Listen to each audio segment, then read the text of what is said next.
ito? Siyempre, malungkot. Kasi di ko alam yun kung nangyari sa kanila yun. Inakala niyo bang may problema dun sa marriage ni na James at Chris? Noong una po, hindi ko inakala yung may problema sila sa ano. Kasi hindi ko alam kung mag-away sila. Magtanong lang ako kung makita ko sa TV. Sabi ko, uy, nag-away naman sila. O tumawag ako, text ako sa anak ko, oy James, ano naman yung nakita ko sa TV, nag-away na ba kayo? O, tapos yun lang. Sabi naman ni James, ay wala yun ma, ano lang yun, wala yun. Kukwento po ba si James sa inyo tungkol sa mga problema niya ngayon? Minsan magkwento, pero minsan parang hindi kasi tahimik siya Ano po yung pinakamasakit para sa inyo sa mga nangyayaring ito? Yung nanood ako kay Chris, na ano ko sa kanya, na parang ang lahat ng kasalanan binubunton niya sa anak ko. Sana naman, huwag naman, kasi hindi naman tayo perfect, di ba? Ang Diyos lang ang perfect. Yun lang. Kung may kasalanan ang anak ko, siguro natural lang yun sa mag-asa mag-away, di ba? Pero huwag naman niya lahat ibuntot sa anak ko. Yun lang ang ano ko. Yung nalungkot talaga ako. Naawa ako sa anak ko. Kasi alam ko yung mabait ng anak ko, Pi. Sa totoo lang. Sa totoo lang, mabait ang anak ko. Kaso lang, binubuntot niya ang kasalanan lahat sa anak ko.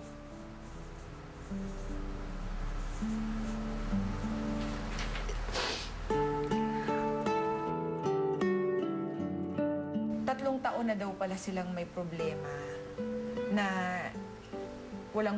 kahit nasa isang bubong sila ni James, hindi na daw sila nagko-communicate or wala silang komunikasyon.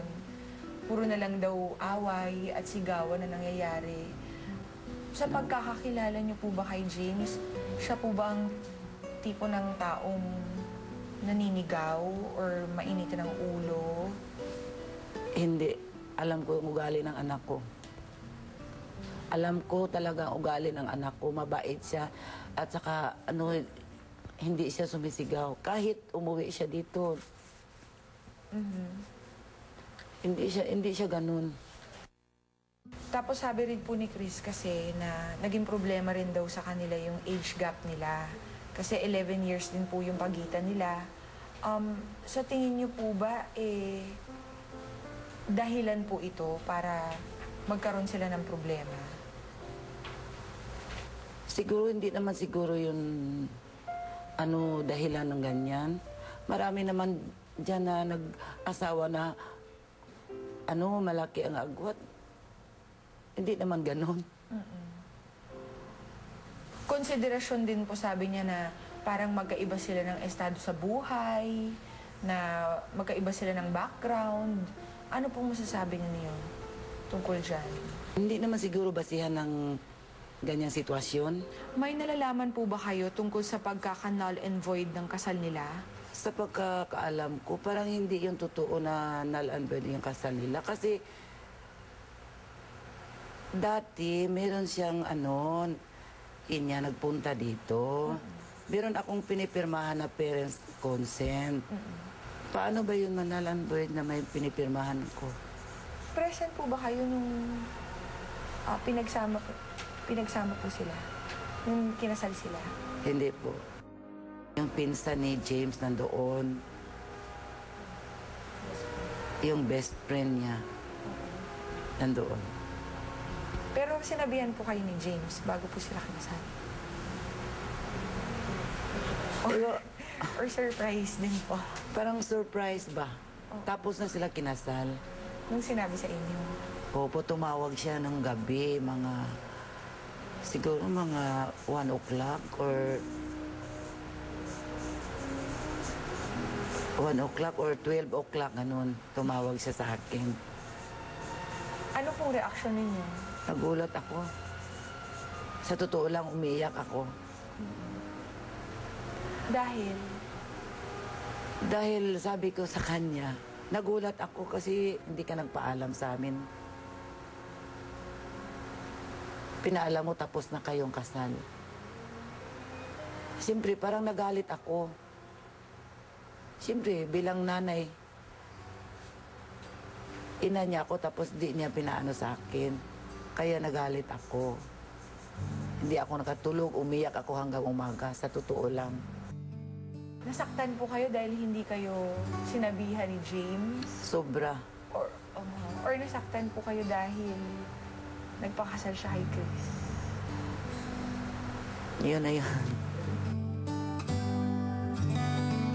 Sa pagbabalik ng Showbiz Central, sasagutin ni Mrs. Annie Yap ang pinakamatinding akusasyon kay James. Ano pong masasabi niyong nagbababae daw po si James? Kukumustahin natin ang naging relasyon nila ng manugang niyang si Chris. Kasi sinabi niya sa akin ni James na sila na daw. Tapos okay daw ba ako? Sabi ko sa kanya, no, ayoko. At ilang revelasyon pa ang mabubunyag. Totoo po bang meron talaga siyang babaeng nabuntis at iniwan pagkatapos?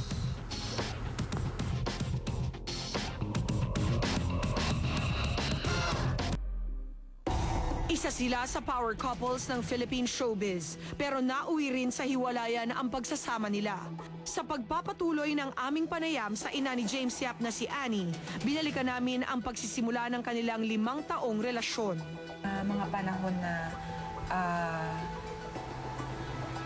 nililigawan pa lang ni James si Chris or lumalabas sila, ano po yung naging reaction ninyo nung nalaman ninyo si Chris na po yung naging girlfriend niya? Sa totoo lang po, no, ako magsabi ako ng totoo kasi hindi ako plastic, siyempre. Kasi sinabi niya sa akin ni James na sila na daw. Tapos okay daw ba ako? Sabi ko sa kanya, siyempre, Chris Aquino, sabi ko, no, ayoko. Sabi ko sa kanya, siya, bakit ma? Sabi ko, wala lang, basta ayoko. Umpisa pa lang po, medyo tutol na po kayo. Sa totoo lang, tutol talaga ako kasi alam mo naman si Chris, di ba? Iba talaga kami, mahirap lang kami, sila mayaman. Kaso lang, parang tutol ako. Hindi naman ako tutol na porket ganun siya. Hindi, wala ako niyan. Yung sa, sa buhay namin, angat siya sa amin, siyempre. Ayoko, parang tutol ako ba.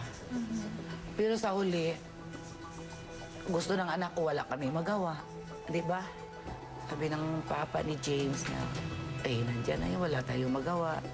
Naramdaman niyo po ba in any way na parang namaliit po kayo or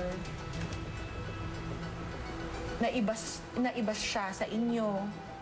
Meron po bang ganon?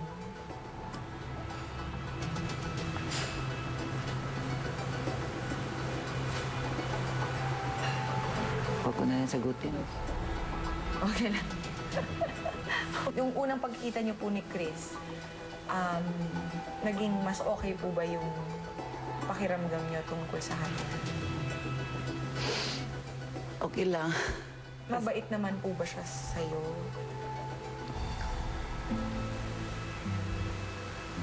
Kamusta naman po siya sa inyo? Okay lang man. Okay naman siya. Okay lang man siya.